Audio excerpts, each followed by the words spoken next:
Bonjour, que la paix soit sur vous. Les humains ont-ils évolué à partir d'êtres inférieurs? Existe-t-il un ancêtre humain aujourd'hui disparu? Est-ce un mensonge? Que penser des images qui remplissent des revues scientifiques, etc. Tout cela a-t-il un sens? Vous avez peut-être entendu parler de l'homme ancien nommé Néandertal. Savez-vous qu'un prix Nobel a été décerné pour des recherches à ce sujet? La question essentielle est la suivante. Néandertal était-il un ancêtre de l'homme moderne, un maillon intermédiaire ou un être humain semblable à nous? Et surtout, existe-t-il un lien entre l'homme moderne et l'Australopithèque? N'oublions pas l'Homo habilis. L'histoire des fossiles remonte-t-elle vraiment à des centaines de milliers d'années ou repose-t-elle sur des théories scientifiques qui restent à prouver?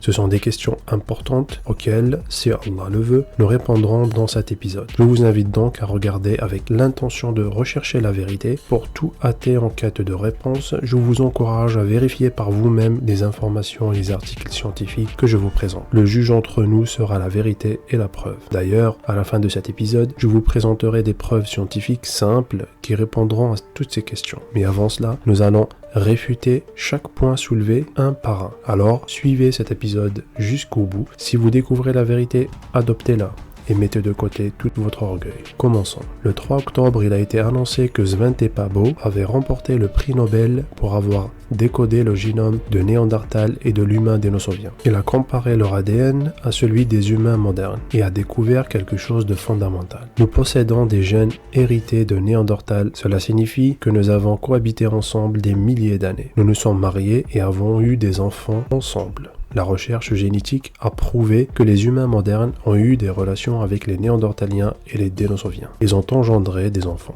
Toutes ces informations proviennent du site officiel du prix Nobel. Cela veut dire que les Néandertaliens et les Dénisoviens faisaient partie de la même espèce que nous. Nous avons tous vécu ensemble, tout comme aujourd'hui les Africains, les Asiatiques, les Européens et les autres groupes ethniques coexistent. De la même manière qu'un Africain peut épouser une Asiatique, nous nous sommes mariés avec des Néandertaliens et des Dénisoviens parce que nous sommes tous des humains, une seule et même espèce. Sverker Johansson a déclaré: si les Néandertaliens se comportent comme nous et ont eu des enfants avec nous, alors ils sont sûrement comme nous. Le mariage et la procréation ne démontrent-ils pas clairement que nous sommes tous de la même espèce? Selon la définition officielle, une espèce est un groupe dont les membres peuvent se reproduire entre eux. Et le prix Nobel l'a confirmé. Nous partageons des gènes avec les Néandertaliens et les Dénisoviens, prouvant que c'était des humains tout comme nous. Cette révélation est fascinante et va même à l'encontre des attentes initiales de la théorie de l'évolution. Lorsque les Néandertaliens furent découverts en 1856, les scientifiques pensaient avoir trouvé un homme primitif. Ils l'ont caricaturé comme un homme des cavernes. Ils en étaient ravis. Mais à partir de 1948, cette vision s'est effondrée. Les fossiles découverts ont montré que les Néandertaliens étaient en fait identiques aux humains modernes. Aucune différence fondamentale ne les distingue de nous. Les récentes recherches de Svante Pääbo viennent confirmer cela sur le plan génétique. Alors, où sont passés les Néandertaliens? Beaucoup de paléontologues pensent qu'ils n'ont pas disparu par extinction, mais qu'ils se sont simplement intégrés à nous par fusion génétique. Autrement dit, ils ne se sont pas éteints par un fléau, mais plutôt par amour et union. Nous et les Néandertaliens avons partagé la même intelligence, les mêmes modes de vie et les mêmes capacités humaines. Cela soulève une question cruciale. Y a-t-il réellement un ancêtre commun entre l'homme moderne et les Australopithèques? L'Homo habilis, souvent présenté comme un lien intermédiaire, est-il vraiment cet ancêtre? Les recherches récentes, notamment celle de Bernard Wood, montrent que ce n'est pas le cas. Après des décennies d'études, il a conclu qu'Homo habilis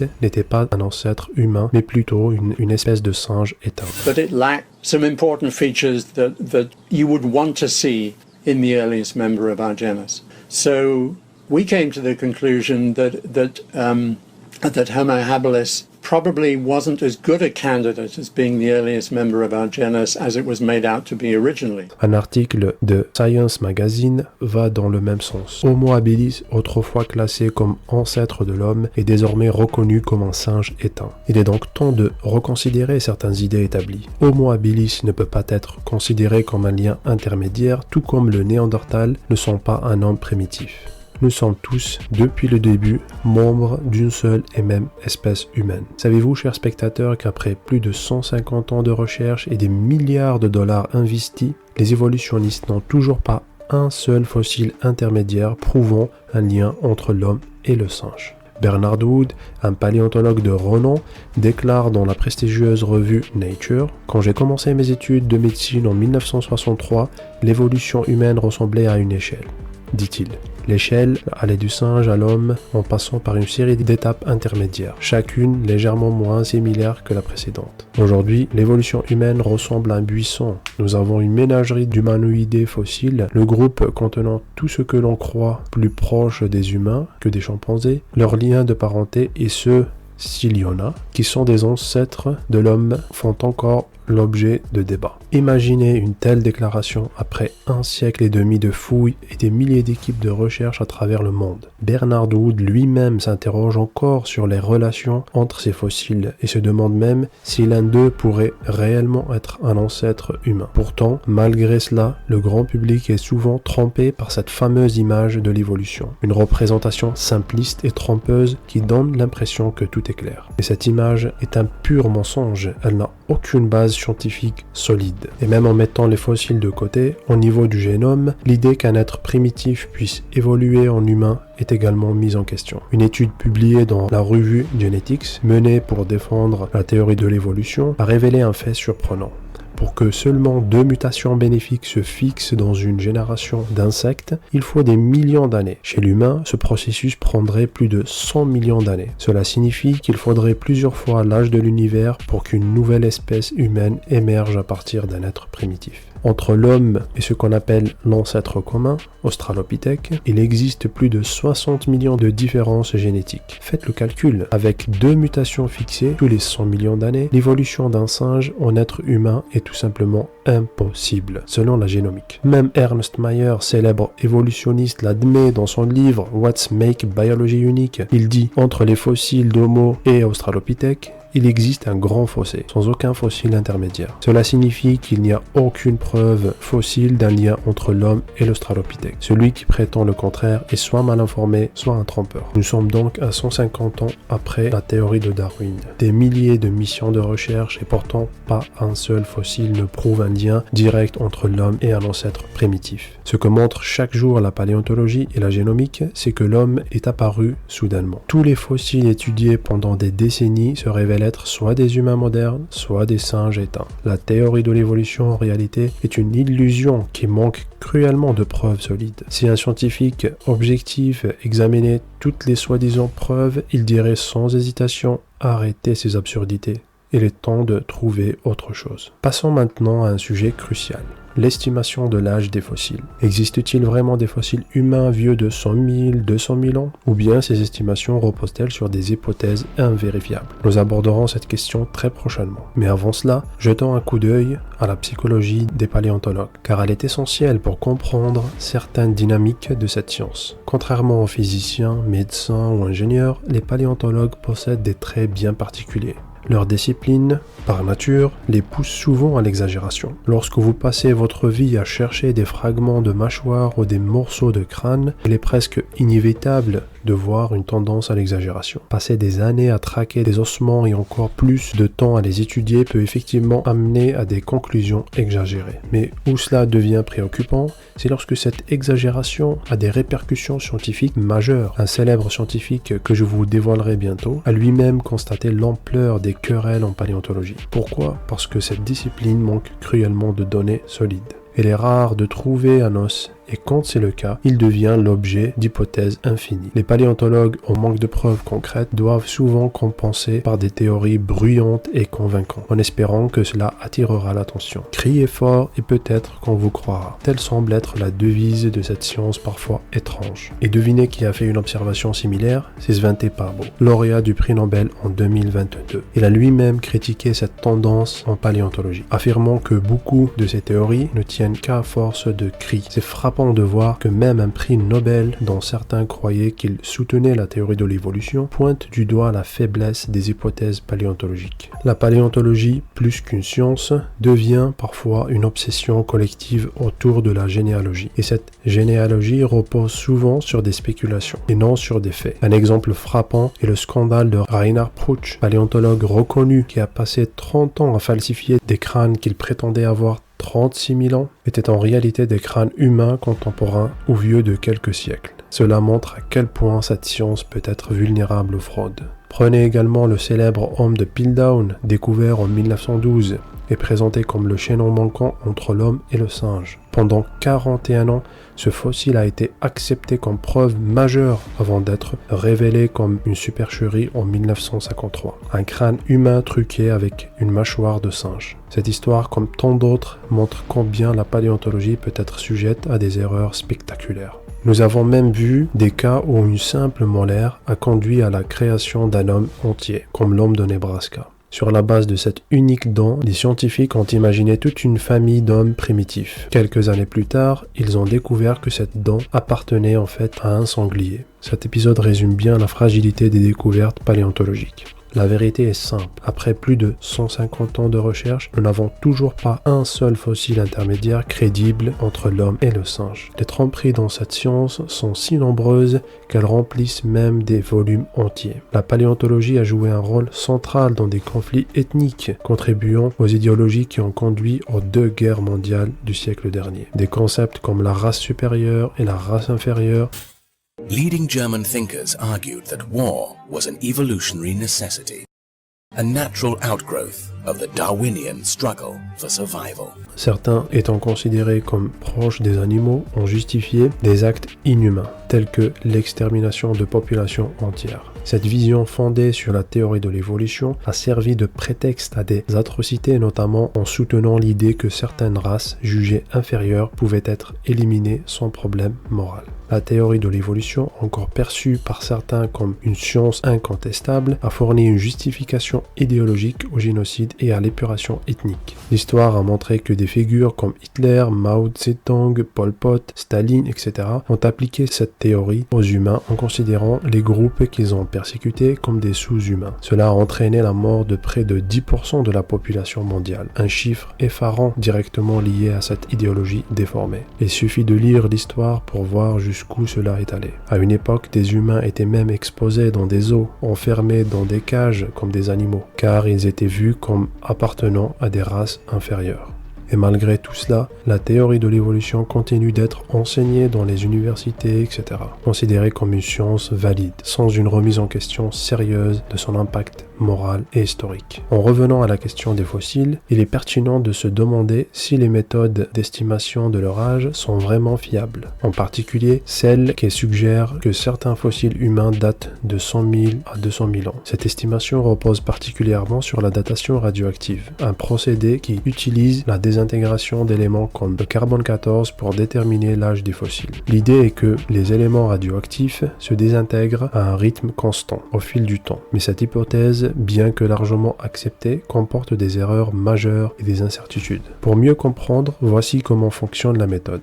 Les rayons cosmiques transforment l'azote 14 stable en carbone 14 radioactif, que les plantes absorbent lors de la photosynthèse. Les animaux et les humains qui consomment ces plantes accumulent ainsi du carbone 14. Après leur mort, le carbone 14 dans leur corps se désintègre progressivement en azote 14 stable. Et c'est cette désintégration qui est mesurée pour estimer l'âge des fossiles. Cependant, cette méthode pose problème, car elle repose sur l'hypothèse que le taux de désintégration radioactive est resté constant à travers le temps. Le premier grand problème de cette approche est justement cette hypothèse de constance. Comment peut-on être certain que le taux de désintégration d'un élément radioactif est resté le même pendant des milliers, voire des millions d'années? Il s'agit en réalité d'une hypothèse, non d'un fait scientifique. Si ce taux de désintégration a varié dans le passé, cela fausserait complètement les résultats et donnerait des âges bien plus élevés qu'en réalité. Les constantes physiques elles-mêmes ne sont peut-être pas immuables et la science qui repose sur cette présomption est donc sujette à des erreurs considérables. Ce principe de constance, appelé uniformitarisme, est l'une des bases sur lesquelles repose la science de la datation des fossiles.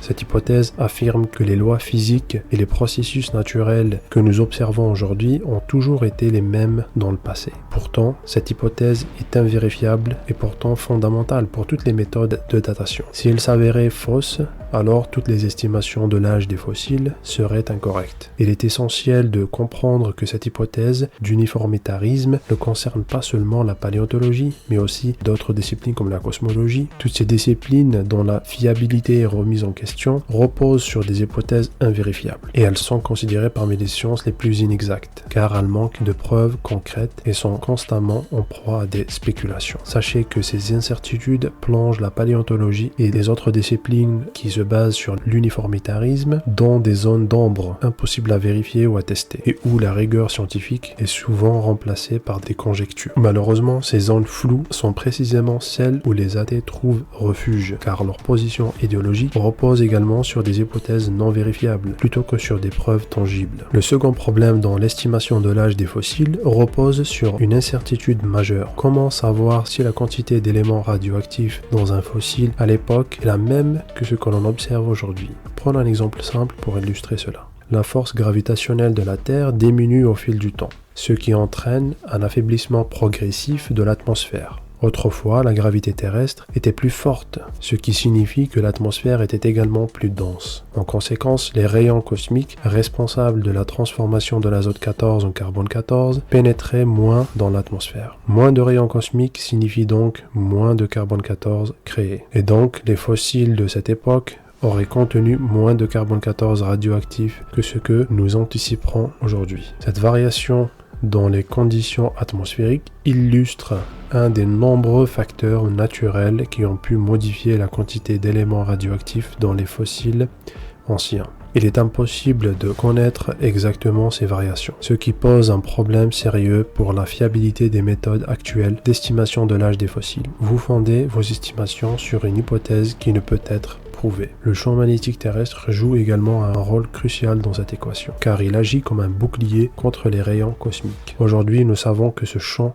a perdu 10% de sa force au cours des 200 dernières années. Cela signifie que la protection contre les rayons cosmiques varie avec le temps, impactant directement la production de carbone 14. Ce ne sont là que quelques exemples simples, mais il existe d'autres phénomènes astronomiques complexes qui ont affecté notre planète sur des milliers d'années. Cependant, pour réaliser leur estimation, les scientifiques doivent partir de certaines constantes, comme l'uniformitarisme. L'idée que les lois de la nature n'ont jamais changé au cours du temps. Cette hypothèse sert de fondement pour déterminer l'âge des fossiles, mais elle reste invérifiable. Comment être certain que les mesures et les phénomènes naturels sont restés constants à travers le temps? Ces hypothèses non prouvées rendent incertaines les estimations de l'âge des fossiles. Maintenant, venons-en aux preuves scientifiques qui montrent à quel point la théorie de l'évolution est fragile. Un exemple frappant est le génome, ce code génétique d'une incroyable complexité. Avant même l'apparition d'un être vivant, toutes ces caractéristiques, de ses organes à ses fonctions, sont déjà encodées dans son génome. Chaque organe, que ce soit le foie, les reins ou les poumons, est programmé dans ce code. Ce processus d'encodage est d'une précision et d'une complexité fascinante. Comment, dans un monde purement matériel, un organe pourrait-il être codé sous forme de lettres? Puis, une fois ce code décodé, apparaît physiquement. Ce système d'information est si impressionnant que, dans un espace minuscule, comme la taille d'un grain de moutarde, des quantités inimaginables d'informations sont stockées. Par exemple, 1 gramme de code génétique peut contenir jusqu'à 215 millions de gigaoctets de données. Chaque cellule de notre corps, avec ses milliards de lettres codées, produit en permanence des milliers de protéines spécifiques, tout en coordonnant leurs fonctions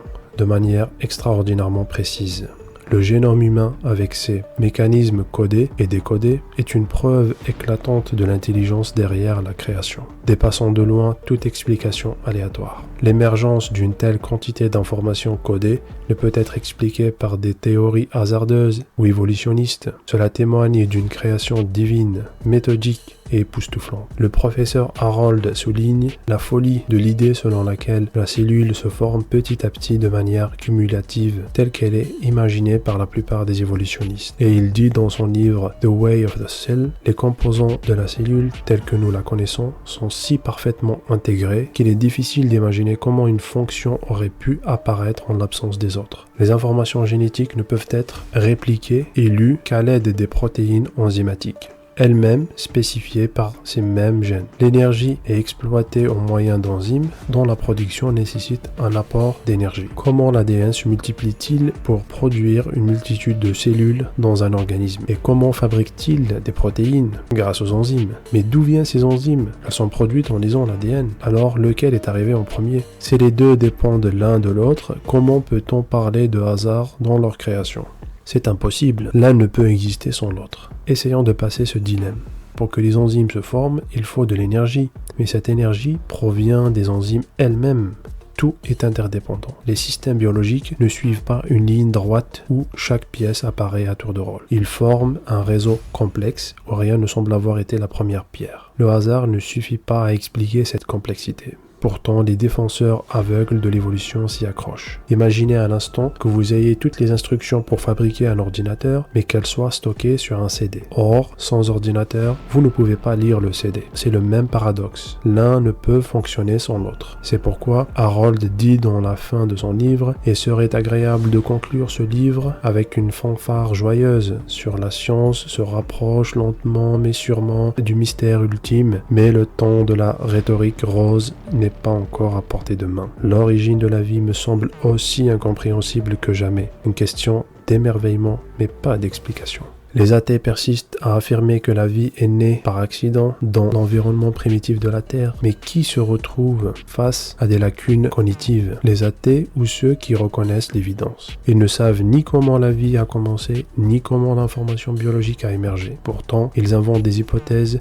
qui se contredisent, se heurtent à leur propre incohérence. Les croyants, quant à eux, reconnaissent les preuves tangibles qu'ils s'offrent à eux. Alors quiconque nie la conception et l'intelligence évidente derrière les systèmes d'information complexes de la vie doit être celui qui en apporte la preuve. Ce fardeau ne repose pas sur ceux qui reconnaissent la création. Voici donc la question. Les athées ont-ils le droit de s'appuyer sur l'argument des lacunes futures et de croire que quelque part dans l'avenir, des réponses à leurs questions apparaîtront par magie? Non, absolument pas. Parce que spéculer sur l'inconnu en misant sur les lacunes futures ne vaut que pour des existences contingentes, des choses qui pourraient en théorie arriver. Mais l'origine subjective de la vie sur une terre primitive n'est pas une simple possibilité mentale, c'est une impossibilité logique. Si la vie pouvait émerger de manière contingente, n'importe qui pourrait le créer aujourd'hui avec le moindre effort. Or, malgré les progrès colossaux de la science, de la technologie et des esprits les plus brillants réunis, l'humanité n'a même pas pu créer la forme de vie la plus simple. Quiconque s'accroche à l'idée que le futur pourrait apporter une preuve pour justifier son incrédulité est tout simplement perdu dans un rêve éveillé. Saviez-vous que de grandes institutions scientifiques et non religieuses ont offert des récompenses énormes à ceux qui pourraient répondre à cette question fondamentale? Comment la vie a-t-elle commencé? Comment ces systèmes d'information et d'organisation ont-ils émergé? Incapables de répondre, ils attribuent tout ce qu'ils ignorent à une nature aveugle et aléatoire, qui est encore plus ignorante qu'eux. Ils se livrent littéralement à un culte des lacunes cognitives. À chaque fois qu'ils rencontrent une ignorance, ils l'attribuent au hasard. Les athées naviguent dans un monde rempli de deux types de lacunes, celle du passé auquel ils attribuent l'apparition de ces miracles de complexité et celle du futur, espérant que peut-être les mystères de la vie se révéleront un jour. Voilà comment ils choisissent de vivre. D'un autre côté,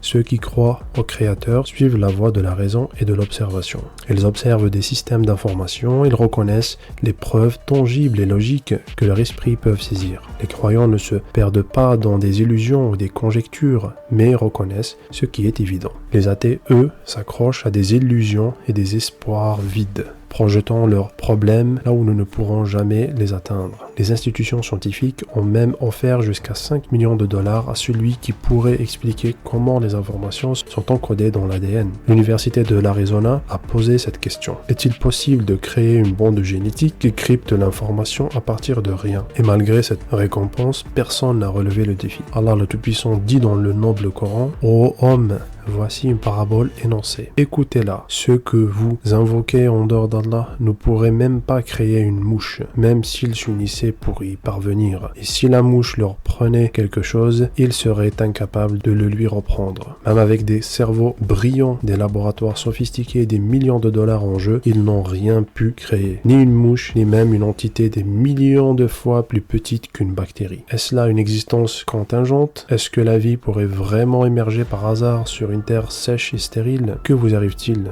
Pourquoi portez-vous un jugement aussi irrationnel? Ce qui est encore plus surprenant, c'est que la communauté scientifique a décidé de doubler la mise, offrant désormais 10 millions de dollars. Non pas pour créer la vie à partir de rien, mais juste pour concevoir une bande génétique capable de stocker des informations. Le défi est simple.